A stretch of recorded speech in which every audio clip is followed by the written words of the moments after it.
En la Ciudad de México, 60 de cada 100 mujeres trabajadoras sexuales sufren violencia y no denuncian por miedo a ser agredidas. Hoy, a través de la historia de Nancy y Cecilia, conoceremos las estrategias legales que utiliza la Defensoría Pública Federal para hacer efectivos los derechos de este grupo vulnerable. Soy Verónica González, quédate porque aquí te defendemos.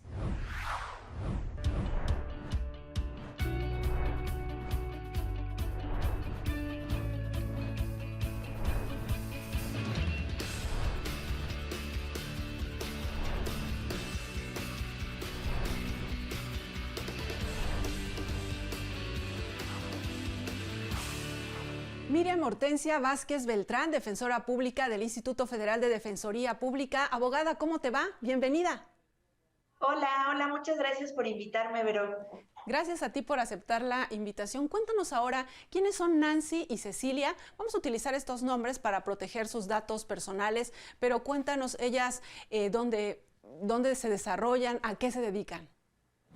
Te cuento, Nancy y Cecilia son dos madres solteras ahorita actualmente 4 hijos, que se dedican a las actividades sexuales como modo de sustento y para procurar manutención a sus menores. Todos sus hijos son menores de edad y ellas se hacen cargo pues de todos los gastos y de todas las cuestiones relativas a su manutención. Ellas desempeñan esta actividad profesional al norte del país. En un estado del norte del país, preferiría no mencionar el estado, pues para proteger un poquito más el tema de la identidad y de la privacidad de ellas. Bien, ¿qué situaciones enfrentan las personas? O paréntesis, antes coméntanos en este contexto del respeto y el trato con dignidad a las personas, ¿cómo nos debemos referir? ¿Cuál es el nombre correcto? ¿Trabajadoras sexuales? ¿Sexoservidoras? ¿Cómo nos debemos referir a esta actividad? Realmente nosotros hemos procurado manejarlo como sexoservidoras, que sería el nombre más correcto. Incluso ellas se describen así cuando se les pregunta su actividad. Entonces el nombre más correcto sería como sexoservidoras. Bien, ¿por qué decimos que ellas pertenecen a un grupo vulnerable? ¿Qué situaciones enfrentan en su día a día que las exponen a verse violentadas? Bueno, en primer término tenemos que tener muy claro que el sexoservicio es una actividad profesional. Por muchos tabúes que hayan existido pues durante toda la vida y a lo largo de la historia, es una actividad profesional. Pero la del grupo de personas que se desempeñan en esto son vulnerables porque es una actividad profesional que desde luego por sí misma es peligrosa. ¿Por qué? Porque, bueno, en primer término, muchas veces son contratadas por personas que en la mayoría, casi en el 100% de los casos, desconoce quiénes son, cuáles son sus nombres reales, son contactadas pues ahora sí que de una manera muy indirecta y pueden correr el peligro incluso de ser golpeadas, de ser abandonadas en medio de la nada, de ser contratadas para una cuestión, no sé, con una persona y que al final lleguen dos o tres o muchas más personas que, que no les paguen, que las maltraten, que las insulten y al final del día, bueno, ello no implica que ellas lo permitan, finalmente es a lo que ellas se dedican y al final, bueno, son consecuencias que por el simple hecho de dedicarse a eso no están exentas de sufrir. A esta situación ya de por sí compleja y riesgosa, ¿no? Dinos en qué momento ellas se ven vinculadas o se ven involucradas en la comisión de un delito. Pues mira, todo comenzó en el año 2020, cuando a ellas las localizan. Bueno, una amiga les dice que si les interesaba a una de ellas, precisamente a Cecilia, le comenta que si le interesaba realizar un servicio, que se lo habían ofrecido a ella, que era para acudir a un rancho, a una fiesta, pero que ella venía de otro, estaba desvelada y la verdad pues no tenía pues el ánimo de acudir y que le pedían 2 personas. Ella en primer término le habla a otra de sus hermanas, que también se dedica a la actividad del sexo servicio. La hermana le dice, oye, ¿sabes qué? Nancy necesita dinero porque mejor no la invitas a ella. Contacta a Nancy, la invita, la persona ni siquiera o sea, las contacta de manera directa, todo es a través de la amiga, y le dicen, a las 3 de la tarde van a pasar por ti en una camioneta de color arena. a tal lugar. Es un lugar muy peligroso allá en el norte del país, que realmente esa ciudad ya es peligrosa por sí misma, y las van a recoger a la orilla de la carretera, prácticamente en medio de la nada. Se ven involucradas porque, bueno, llega esta persona, le habla por el nombre de ellas, precisamente a Cecilia, y le dice: Cecilia, sí soy yo, súbete, vengo por ti para el servicio. Se suben a la camioneta, se acomodan y al momento de acomodarse alcanzan a ver que él trae armas largas en el asiento del copiloto. Es muy importante establecer que ellas se suben ambas en el asiento de De atrás. atrás. Ninguna se sube adelante. En todo momento él tuvo como ese control. Entonces se dan cuenta de las armas, le dicen: ¿sabes qué? Nos vamos a bajar, ya no te vamos a brindar el servicio porque nosotros no trabajamos aquí. Así, él se enoja, pone los seguros y arranca y dice: yo ya vine, no vine de Oquis y me las llevo porque me las llevo. Al arrancar, pasa a unos metros adelante, unos kilómetros adelante, hay un retén de militar, un puesto militar de esos que no son fijos. Entonces, los militares, al ver que venía muy rápido, le marcan el alto, él se pone nervioso, porque además traía drogas y más armas al interior del Él vehículo. sabía lo que traía. Abogada, vamos a hacer una pausa para que nos dejes así en Claro, suspenso qué es lo que ocurre después y nos quedamos hasta aquí, ¿no? Ya estaban claro, siendo perseguidos por elementos del ejército. Vamos a la pausa, así es. regresamos.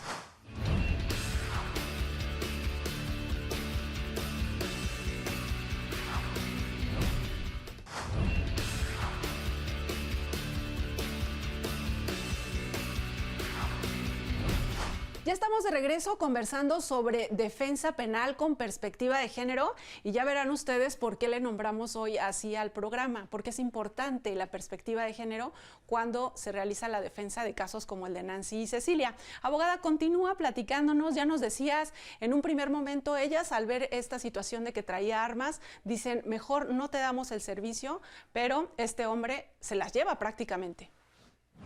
Es correcto, se las lleva, acelera y al ver esta conducta los elementos militares lo persiguen, le marcan el alto, él se pone nervioso porque, como digo, él sí sabía que traía una cantidad importante de armas de fuego y también de droga, entonces intenta darse a la fuga. Los elementos militares le dan seguimiento hasta que después de algunos kilómetros se orilla en un lugar donde hay pues como un terreno baldío, se brinca una barda, o se sale corriendo, incluso ellas me refirió en algún momento que prácticamente le salieron alas, que salió corriendo, se brincó la barda y Se se dio la fue, fuga. se dio ¿Qué sucedió completamente. entonces con ellas?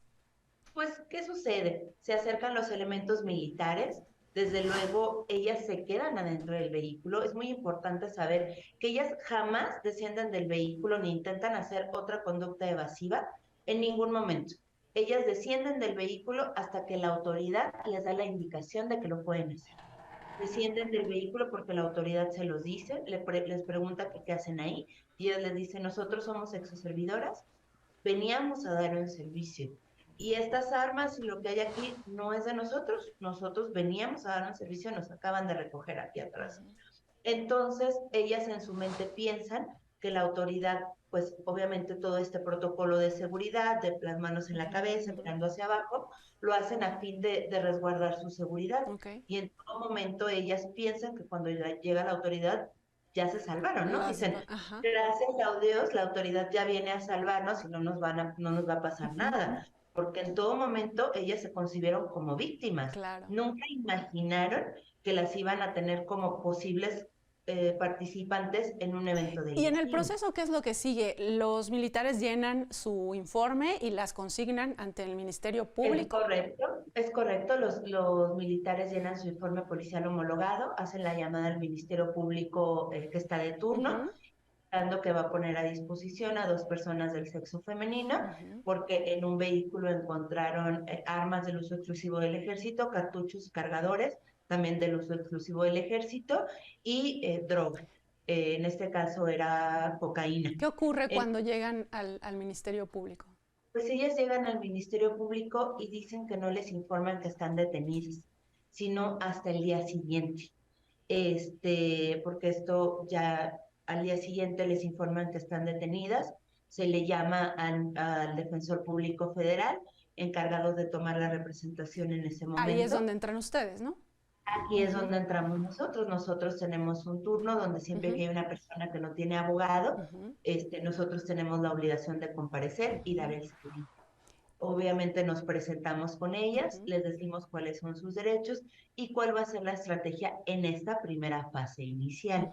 ¿Y cuál fue la estrategia, abogada? La estrategia fue básicamente lo mismo que planteamos en juicio: establecer al juez de control que no había elementos para vincular a proceso en torno a la perspectiva de género, porque ellas se encontraban brindando un servicio en ese momento y no tenían conocimiento ni del armamento, ni de los cartuchos, ni de los cargadores, mucho menos de la droga. Sin embargo, el juez de control consideró que en virtud del estándar probatorio bajo y que hasta ese momento no había algún otro elemento probatorio que acreditara que efectivamente ellas se dedicaban a eso y que por esas circunstancias se encontraban a bordo del vehículo, pues que las debía vincular a proceso. Realmente no es del todo incorrecto. ¿Por qué? Porque a nivel vinculación el estándar sí es muy bajo. Claro. Y va a ser una presunción. Y tomando en cuenta que el juez no estuvo ahí, ¿no? No conocen, hasta este momento el juez no conoce todo el contexto y pues con todo lo que describen, ¿no?, quienes hacen este primer informe, pues resultaría de primer momento difícil de determinar si eran ellas o no culpables. ¿Qué es lo que ocurre después? ¿Cuál es la siguiente etapa? La siguiente etapa es la investigación complementaria. ¿Qué sucede aquí? Bueno, aquí ya nos encargamos de recabar todas las pruebas que nosotros íbamos a llevar a juicio. En algún momento se les planteó a ellas por parte del Ministerio Público el ofrecimiento de un procedimiento abreviado.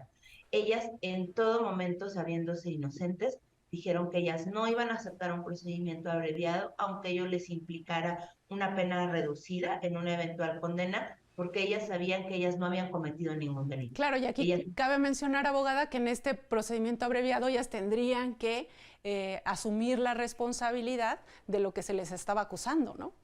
Como es para correcto. Obtener un beneficio, quizás una condena menor, ¿no? Es correcto, pero al final del día, aunque el abreviado trae consigo beneficios, implica la aceptación de una responsabilidad. Entonces, ellas dijeron, nosotros no somos responsables, no vamos a admitir una responsabilidad que nosotros no tenemos, y al final del día no han buscado a la persona realmente responsable y nos están persiguiendo a nosotros. Esa es una parte importante, abogada. Antes de irnos al corte, muy brevemente, explícanos qué pasa con la investigación que tiene que hacer el Ministerio Público para buscar a la persona que se dio la fuga. Pues realmente nunca hubo una línea de investigación en torno de esta tercera persona. No, pues simplemente desapareció y se va a escuchar a lo mejor un poco crudo, pero el Ministerio Público se quedó con lo que ya tenía a la mano. Ya tenía 2 personas detenidas que estaban en teoría en posesión de todo este material ilícito.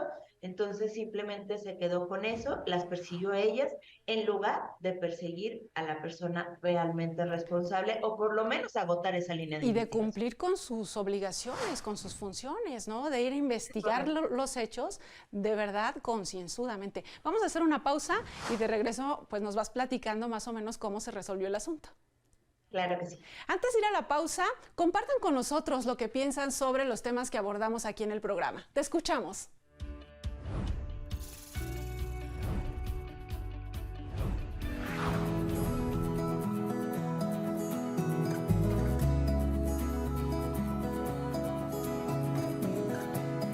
Así debe ser tomado en cuenta, ya que no sabemos el por qué las personas, y en este caso las mujeres, buscan salidas alternas para poder tener un sustento económico.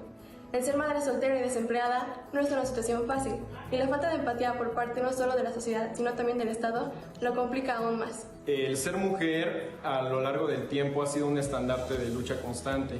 Ofrezco mi total reconocimiento a todas aquellas mujeres que, a pesar de ser doblegadas y estar etiquetadas en grupos de situación de vulnerabilidad, siempre buscan una salida para evadir su situación económica y más aún cuando se trata de sus hijos. Es por ello que nuestra justicia debe de ser empática, se deben de respetar sus derechos y se debe conocer su historia antes de ser juzgadas sin fundamentos. No, ser madre soltera o tener una baja estabilidad económica es un factor que engloba creencias sociales, culturales y afectivas. Cabe destacar que las etiquetas sociales y estereotipos influyen en sociedades poco justas y equitativas, lo cual conlleva muchas veces a buscar salidas alternas o fáciles, generando construcciones sociales a la persona.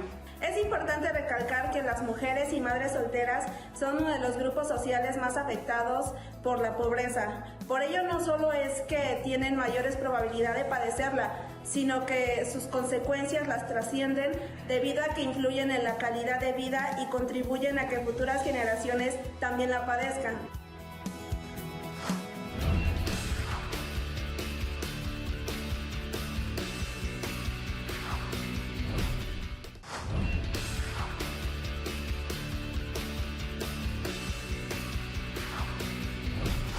Ya estamos en la parte final del programa hablando sobre la defensa penal con perspectiva de género. Abogada, ¿qué sucede entonces? Ya nos quedó claro esta gran falla del Ministerio Público por no haber ido a investigar, a buscar, a perseguir a la persona que realmente, pues, presuntamente, ¿no? Podemos decir en este momento, estaba cometiendo estos delitos, ¿no? O tenía estas armas y esta droga. Pero al margen de esto, ¿qué pasa con Cecilia y con Nancy? Lo que sucede es que llegamos a la etapa de juicio. Nosotros ofrecimos todas las pruebas encaminadas a que se pudiera juzgar con perspectiva de género y principalmente pruebas de contexto. Realmente nosotros no nos íbamos a pelear sobre la existencia de las armas, sobre la existencia de la droga y mucho menos sobre que ellas se encontraban en ese lugar ese día a bordo de ese vehículo. Todo eso ya era evidente, ¿no? Todo era completamente evidente y no nos teníamos que pelear sobre algo que ya estaba completamente probado. ¿Qué es lo que hicimos entonces? Probar el contexto de ella. Trajimos pruebas de contexto para acreditar, en primer término, que ellas eran sexoservidores, que ellas se encontraban ese día porque habían sido contratadas para brindar un servicio, que eran personas vulnerables, que tenían todas estas situaciones de vulnerabilidad, porque eran madres solteras, porque eran personas en una situación económica bastante difícil, porque, bueno, su escolaridad también era baja, toda su situación, pues ahora sí que socioeconómica, sociocultural, ya las hacía vulnerables. Y si a eso le sumamos la actividad profesional que desempeñan, pues es una situación todavía que las vuelve mucho más vulnerables. Son las pruebas que llevamos a este juicio. En específico, una prueba pericial en materia de psicología con perspectiva de género. La prueba pericial juega un rol muy importante en los asuntos que pretendemos que se juzguen con perspectiva de género, porque son precisamente las que nos vienen a dar luz sobre la vulnerabilidad de una persona. Esta pericial en psicología estableció precisamente que ellas se dedicaban a eso, que eran vulnerables, cuáles eran sus factores de vulnerabilidad, si eran personas que podrían solucionar problemas al enfrentarse a algún peligro.